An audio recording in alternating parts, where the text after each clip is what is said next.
Acá estamos al aire y hoy nos visita Fernando Iglesias. Creo que no necesita ningún tipo de presentación.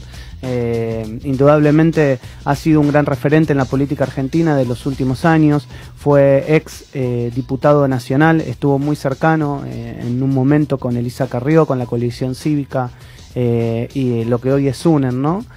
También le vamos a preguntar un poco de eso, el alejamiento, cómo lo ve a lo largo de los años. Pasaron muchos años, cómo quedó la relación. Hola Fernando, buen día, ¿cómo estás? ¿Qué tal? ¿Cómo están todos? Gracias por venir y por molestarte a Radio Sónica. Gracias por la invitación. Bueno, esa es la primera pregunta, ¿no? Tiene que ver con... Muchos te siguen asociando con Elisa Carrió, con la coalición cívica. Fuiste un diputado realmente muy laborioso en los proyectos que presentaste, en el pedido los pedidos en contra de la corrupción. ¿Cómo ves hoy tu alejamiento a lo largo después de tantos años, no?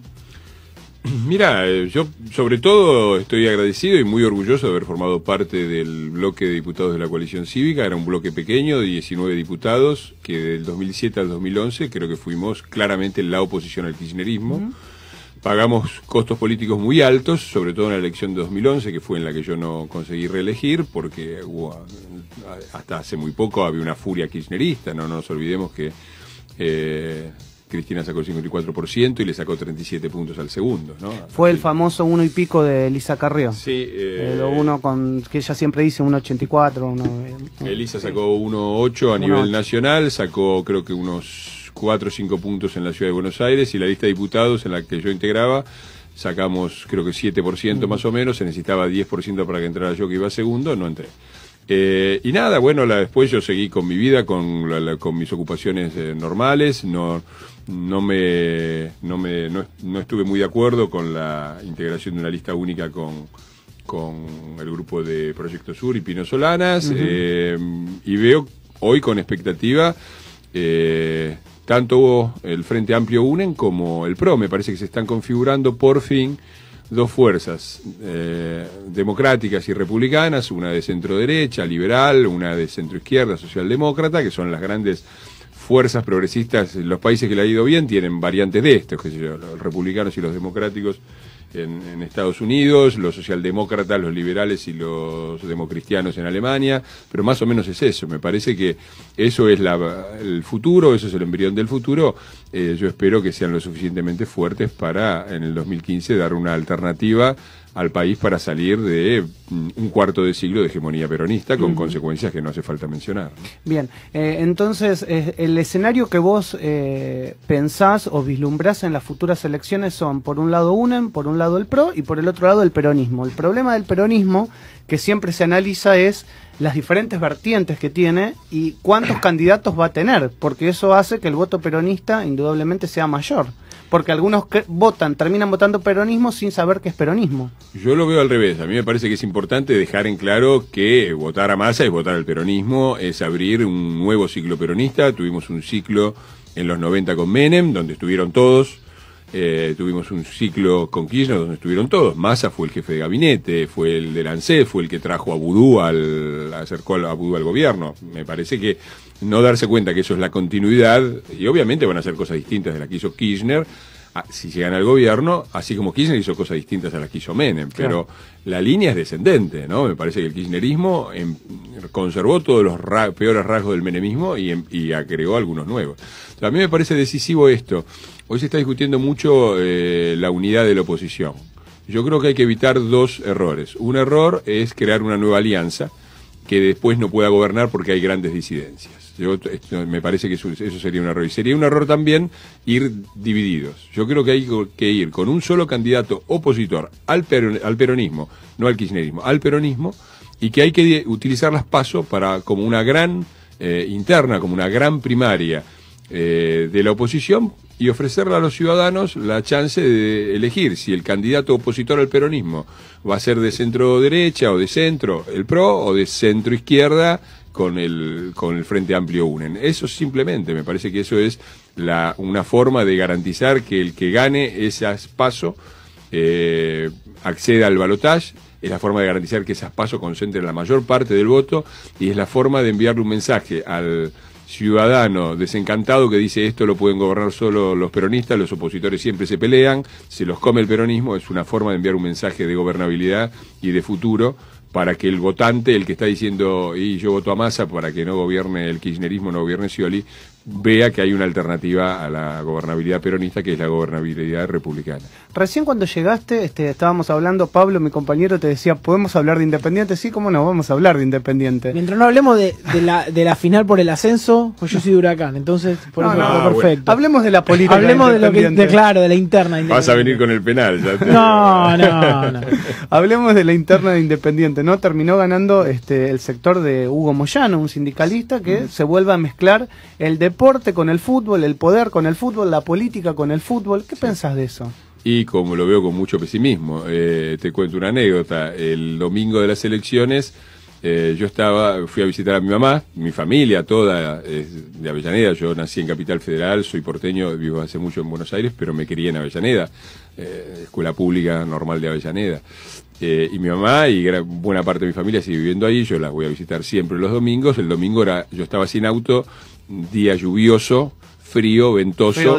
Mi mamá tiene 84 años, no hubo forma de convencerla de no ir a votar. Quería ir a votar contra Moyano, así que nos caminamos desde donde vive ella hasta la sede Independiente, unas 8 cuadras abajo del viento y de la lluvia, de un paragüitas, para ir a votar. No nos pusimos, había 3 candidatos, no nos pusimos de acuerdo qué candidato votar, pero sí a cuál no votar, que es a Moyano. Así que yo lamento mucho que esté Moyano ahí, lamento mucho el fracaso de Cantero y las inhabilidades de Cantero, y que se lo haya comido el león a Cantero, pero la verdad es que no sé qué me avergüenza más, si tener a Moyano de presidente o jugar en la B, no sé qué es peor, realmente.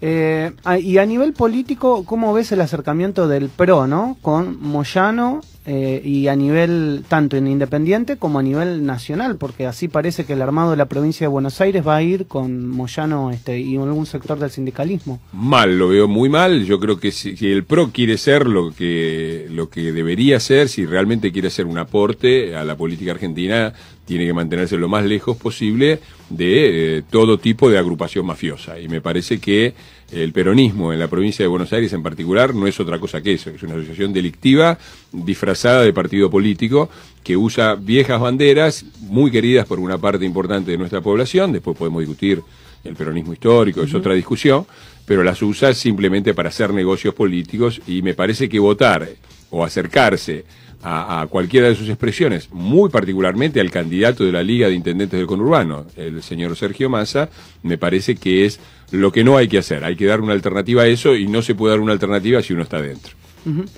Te pregunto un poco por el peronismo, porque históricamente está esta discusión, ¿no? De si sos gorila, de si no sos gorila, o sea, como sociedad, ¿no? Porque hablas mal del peronismo, decís algo en contra del peronismo y ya pasaste a ser gorila, pasaste a ser oligarca y pasaste a ser un montón de adjetivos que no vienen a traer hoy a la mesa. Yo el otro día estaba releyendo, ¿no?, el libro de Evita, La razón de mi vida, que por otra parte me parece que está muy mal escrito, pero eso es una opinión personal. Bueno, no lo escribió ella, así que claro, disculpémosla. Claro, ¿no? Eso dicen, eso dicen. No, es famoso, es absolutamente comprobado que es un ghostwriter, un escritor fantasma, pero no importa. Y bueno, y Evita decía que lo peor que le puede pasar a un peronista es transformarse en un oligarca. Y hoy vemos todos los peronistas que llegan al poder son oligarcas. Entonces, ¿cuál es la raíz peronista? Mirá, que el peronismo es la nueva, exactamente, es la nueva oligarquía. Es la nueva oligarquía, y mucho peor que la primera, porque la primera era una oligarquía en el sentido de que, obviamente, eran ricos en un país socialmente injusto, pero aún en esas condiciones, y estas son las discusiones que se da sobre la Argentina del bicentenario o la del bicentenario o la del centenario. La Argentina, es cierto que era un país injusto en 1910, era un país injusto y poco democrático, de eso no cabe ninguna duda. Ahora, todos los países eran injustos y antidemocráticos y no democráticos en 1910. Dentro del concierto de países, Argentina era uno de los menos injustos, de los más democráticos y de aquellos a los que la gente emigraba justamente porque las condiciones de vida de los más pobres eran mejores que en casi todo el mundo. Hoy no es así. Entonces, es raro que la oligarquía, o sea, digo que la oligarquía peronista no solamente es una oligarquía desde el punto de vista de la riqueza y del robo, sino de la incapacidad de llevar este país hacia el siglo XXI. Nosotros estamos discutiendo en la Argentina cosas que no se, enfermas que no se discuten en ningún lado. Otra vez vamos a ir al default. Un país debe o no debe pagar las deudas, el rol del Estado y del mercado, son discusiones que están terminadas. La idea de que el Estado, que la forma de sostener el Estado es destruir el mercado, o viceversa, que fue lo que sostuvo la rama peronista menemista primero. Destruyamos el Estado para que crezca el mercado, y ahora es destruyamos el mercado y las corpos, ¿no?, para que crezca el Estado. Ha sido destrucción sobre destrucción, porque no hemos tenido ni empresas eficientes en los 90, ni un Estado eficiente ahora. Entonces, a mí me parece que el peronismo y el peronismo claramente es la nueva oligarquía, y una oligarquía incapaz de poner al país, al contrario, es el sector político que impide que las partes más avanzadas, modernas, viables y democráticas de la República Argentina sean las que lideren el país, ¿no? Y pensás que en algún momento, como ciudadanos, ¿no? Porque podemos llegar a pensar que va a terminar o va a llegar alguien que va a escindir fundamentalmente el Estado del gobierno. Vamos a aprender eso que nos enseñaban en el derecho, ¿no? Es totalmente distinto al gobierno del Estado, pero nadie lo ve, ningún gobierno lo vio en el último tiempo. Mirá, yo creo que sería injusto esto. Yo tengo muchas críticas para hacer a Raúl Alfonsín, pero creo que desde el punto de vista, sobre todo en la parte económica, porque el programa de Alfonsín era un típico programa atrasado para las condiciones de la época. Ya en los 80 la globalización había fijado nuevos parámetros para el desarrollo, y esto el radicalismo de aquella época no lo entendió. Pero yo le reconozco a Raúl Alfonsín desde el punto de vista político, que fue claramente un líder republicano, con todos los defectos de una Argentina que venía de la dictadura, ¿no? Veníamos de que no existiera nada. El gobierno del radicalismo en los 80 fue, desde el punto de vista político, un gobierno democrático republicano, y que claramente la separación entre Estado y gobierno existía, ¿no? Y yo creo que vamos a aprender en la medida en que aprendamos a votar. Los argentinos nos sacamos de encima, recuperamos la democracia sacándonos de encima al partido militar, ¿no? Votando en 1983 recuperamos la democracia. Ahora tenemos que recuperar la república, y la forma es derrotar en las urnas democráticas al partido populista, que siempre se presenta en contraposición al partido militar, como si fueran los grandes enemigos. Cuando uno ve la unidad de pensamiento, vos hablabas recién de la palabra gorila, ahí hay un truco muy usado tanto por el partido militar como por el populismo. Cuando el peronismo dice gorila y te corre con gorila para que te calles la boca, aprovecha que la palabra gorila condensa dos significados. Uno, gorila es el que critica el peronismo, y el otro es el que está en contra de la patria, de los chicos pobres, de los trabajadores y del pueblo. El que está a favor, ¿no?, del imperialismo, no yanqui. Exactamente. La conexión es que si vos criticás al peronismo, estás en contra del pueblo. Bueno, eso condensa la palabra gorila, y con eso se dejan correr demasiados opositores.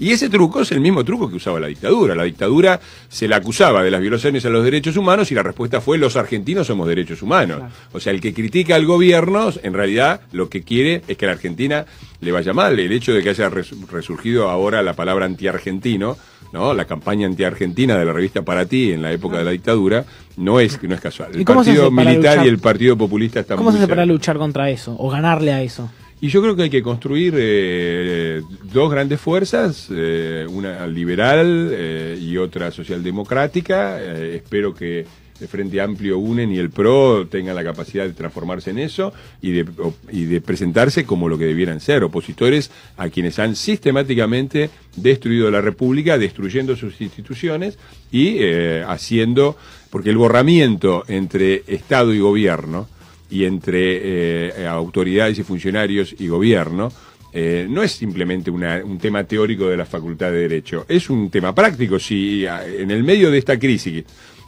Argentina dice no podemos pagar y al mismo tiempo siguen incorporando aviones a la flota presidencial, claro, que después se ocupa de llevar los diarios a Calafate, a Cristina, o sea, esa distinción entre lo que es propio del funcionario privado y lo que es público es un punto central. La apropiación de dineros públicos no es otra cosa que el borramiento de la diferencia entre lo público y lo privado. Recordemos lo que pasó con Vudú, que llevó las cámaras del Senado al propio tribunal, a Comodoro Pi. Las ofrecía, el juez no se las aceptó y le ofrecía llevar las cámaras del Senado como si fueran de él, ¿no? Las pague él, entonces. Y eso es la monarquía, y ese es el punto central. En la modernidad avanzada, en pleno siglo XXI, vuelven a aparecer formas monárquicas de la época en las cuales el rey era propietario de las tierras, de los ciudadanos, de sus vidas y de todo. Y eso ha encarnado en su momento en el partido militar, y vaya si fueron dueños de las vidas de los ciudadanos argentinos y el genocidio que cometieron,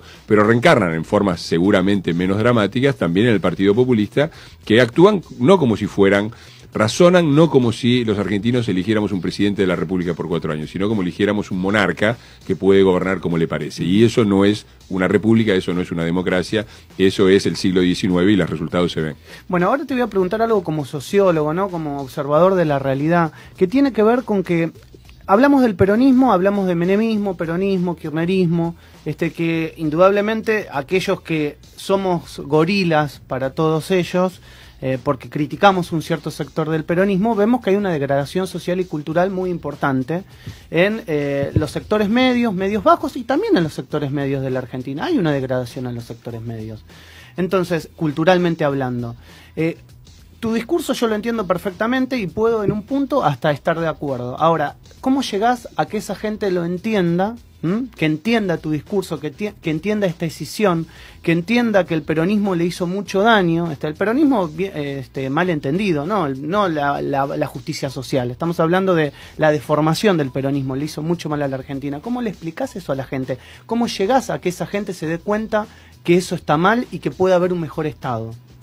Ofreciendo una salida de gobernabilidad. Yo creo que la gente lo entiende. Me parece que no ver la decadencia argentina después de la década ganada, para poner una imagen fácil, reciente, mirá cómo se festejó en Alemania el campeonato, o en Colombia la vuelta de una selección exitosa, y qué fue lo de Argentina, un gobierno que hace 11 años que está en el poder, que habla del rol del Estado y no puede garantizar ni siquiera el control del espacio público, que es el rol número 1 del Estado. Ahora, no hay más que esto que se dice complicado, se ve en la foto. Mirá la foto del festejo de las elecciones volviendo a casa en todos los países y mirá la foto del obelisco con los camiones hidrantes, las piedras, los negocios destrozados, el tipo arriba del sillón en el medio de la avenida, abajo del cartel de Sarmiento, que se va a haber revuelto en su tumba viendo esa imagen. Sí, no, totalmente. Así que me parece que no hay mucho que explicar. Me parece que es evidente la degradación, es evidente el retroceso de las clases medias y es evidente sobre todo que hay 1/3 de la población argentina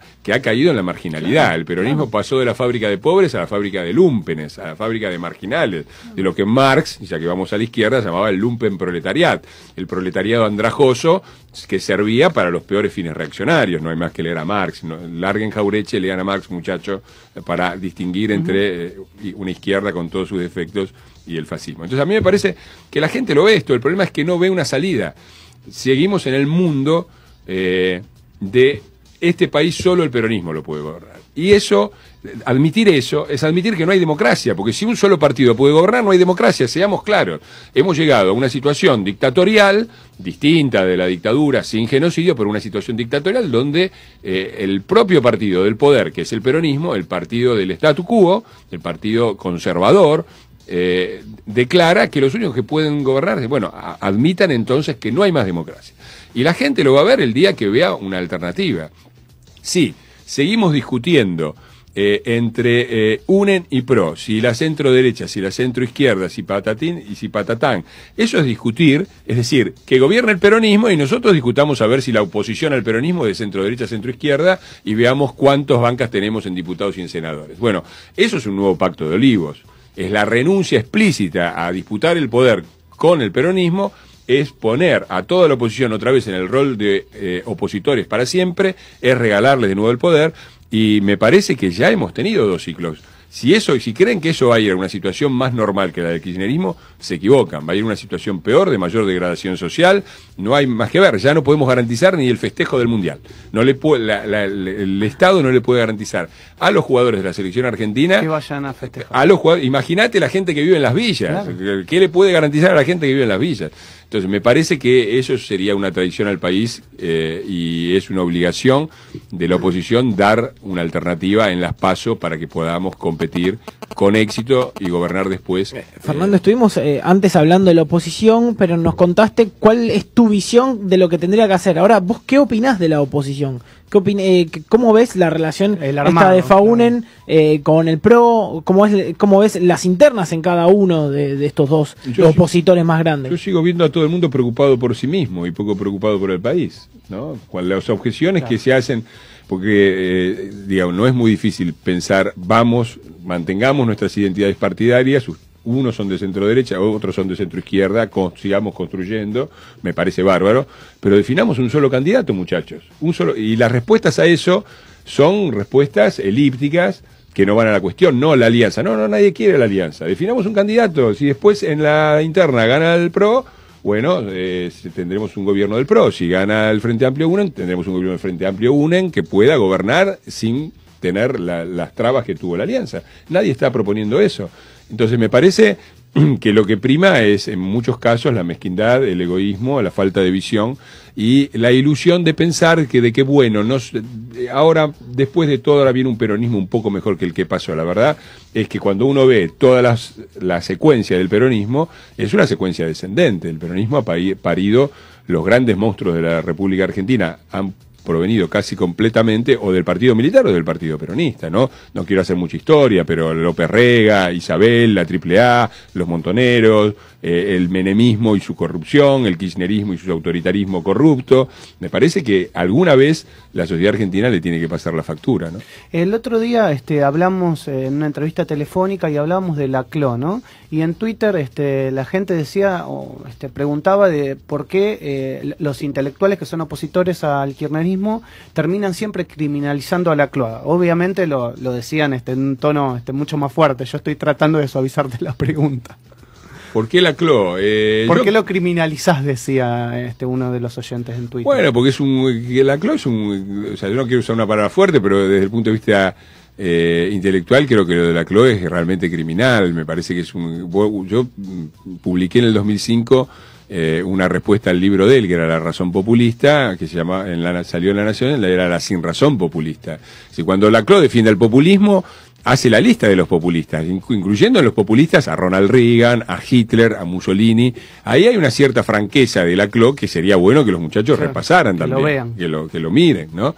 Y me parece que efectivamente lo que ha habido es un vaciamiento. Uno no tiene más que ver cuáles son las referencias intelectuales del Partido Populista. Hoy son Jauretche. O sea, Jauretche parece ser, y la CLO, que son dos intelectuales de cuarto nivel, ¿no? Realmente, tienen muchísimos intelectuales más valiosos que eso, que han escrito cosas más interesantes con las que yo no estoy de acuerdo, pero con las que uno puede discutir. Han tenido grandes escritores, Marechal, por ejemplo, La Dama en Buenos Aires, un gran libro. Después podemos ver el trasfondo un poco fascistoide que tiene algunas páginas, pero es un gran libro, ¿no? Es decir, caer después en Jauretche. Bueno, y no me parece casual que el gran reivindicador de Jauretche y que ha escrito un libro de eso sea Aníbal Fernández. Bueno, eso es el intelectual apropiado para un político apropiado. Jauretche y Aníbal Fernández se llevan extraordinariamente bien. Bueno, vamos a hablar un poco de lo que estás haciendo, ¿no? De lo que es cultura porteña. Contame un poco, para que la gente sepa, para que todos entiendan en qué estás ahora, Fernando. Mira, estamos armando un partido político que no es un partido político, que es un espacio que aspiramos a que se convierta en un dispositivo permanente para permitir a gente más o menos de mi perfil, escritores, periodistas, intelectuales, artistas, profesores universitarios, acceder, si lo desean, a candidaturas a la legislatura de la ciudad y al Congreso Nacional por la ciudad de Buenos Aires. Gente de la cultura porteña, todos los vemos. Yo no quiero hacer nombres porque no quiero usar a nadie, ¿no? Todo lo contrario, quiero crear un dispositivo que le pueda servir al país y a esa gente para acceder a cierto grado de poder político. A mí me parece que muchos de ellos, que como te digo, los hemos visto encarnar muchas de las ideas más republicanas y combatir contra la corrupción y de alguna manera representarnos simbólicamente frente al poder kirchnerista, me parece que sería bueno tenerlos, que pudieran estar, aunque sea 4 años en la legislatura, 4 años en el Congreso, llevar proyectos, elevar el nivel político de debate, Sí, que muchas veces yo me tomo la molestia de mirar las sesiones de la legislatura, de mirar las sesiones de la Cámara de Diputados, y ni te cuento la de algunas provincias que a veces por internet la agarro y me tomo la molestia de estar 10, 15 minutos y a veces decís, esta mujer es diputada, esta mujer es legisladora. Terrible. No quiero dar ejemplos porque sería cruel. No es la idea. cruel. Idea, pero eso es terrible, el nivel de debate es bajísimo. Y el mundo es cada vez, la globalización, la sociedad de la información, crean un mundo cada vez más complejo, que es difícil de comprender. Entonces a mí me parece que justamente gente que se dedica a eso, a escribir sobre eso, a pensar eso, es muy valiosa para elevar el nivel de debate y para llevar ideas nuevas. Entonces a mí me gustaría poder ofrecer una alternativa para que cada 2 años o cada 4 años, en todos los ciclos en que se eligen gente para legisladores para la legislatura de la Ciudad de Buenos Aires o diputados y senadores para el Congreso Nacional, pueda haber este tipo de gente que se puedan incorporar. Y me estoy tomando el difícil trabajo, muy difícil. De armar el partido, claro. Claro, porque necesitas 4.000 avales. Claro. Entonces encontrás muchísima gente que te palmea la espalda, que te dice qué bueno, que lo que haces, volvé al Congreso y qué sé yo, pero es mucho más difícil reclutar, juntar los avales, ¿no? ¿Y el aval tiene que ver, para que la gente entienda, tiene que ver con una afiliación o es simplemente un aval para decir estoy de acuerdo con este partido, firmar? No es una afiliación, es simplemente un aval ciudadano. Claro. Dice, estoy a favor de que exista cultura porteña. Stop.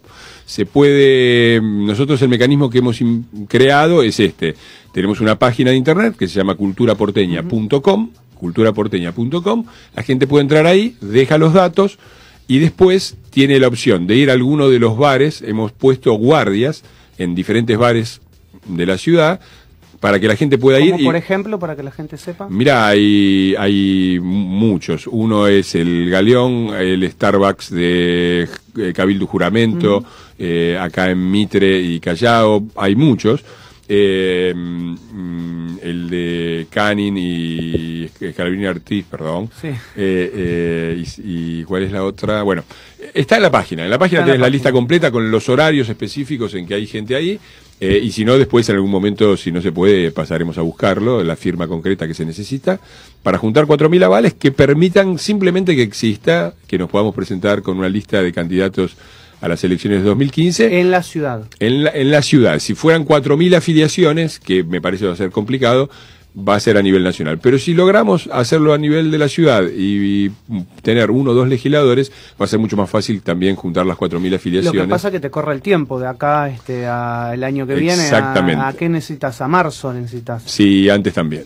Si nos corre el tiempo, va a ser muy difícil, pero bueno, yo espero que toda la gente que me pasa permanentemente, que me cruza por la calle y me dice vuelva, tiene que volver y qué sé yo, nos dé su apoyo en la forma concreta, que es simplemente firmar un aval diciendo yo soy este ciudadano, mi documento es este, estoy a favor de que exista cultura porteña. Y ojalá quede como un mecanismo permanente y ojalá se generalice, porque muchos me dicen ¿por qué porteña? Y no, ojalá haya una cultura rosarina, ojalá haya una cultura cordobesa, una cultura jujeña, que rescate a las personas de la cultura de ese lugar y les dé una posibilidad de actuación política que no los obligue a someterse ni a la disciplina partidaria, ni les dé absoluta libertad para llevar los proyectos que quieran y votar lo que les parezca con la mayor honestidad intelectual. Bueno, ahí está, entonces, culturaporteña.com, Fernando. Así es, pueden entrar, dejan los datos, después vemos cómo recolectamos la firma. Bien, bueno, te agradecemos muchísimo por haberte molestado a Radio Sónica, como siempre muy atento, la verdad que siempre lo has sido cuando eras diputado nacional y ahora que no estás en la función también lo sos, así que muchas gracias. Es un gusto, soy un periodista, lo único que falta es que no trate bien a mis colegas.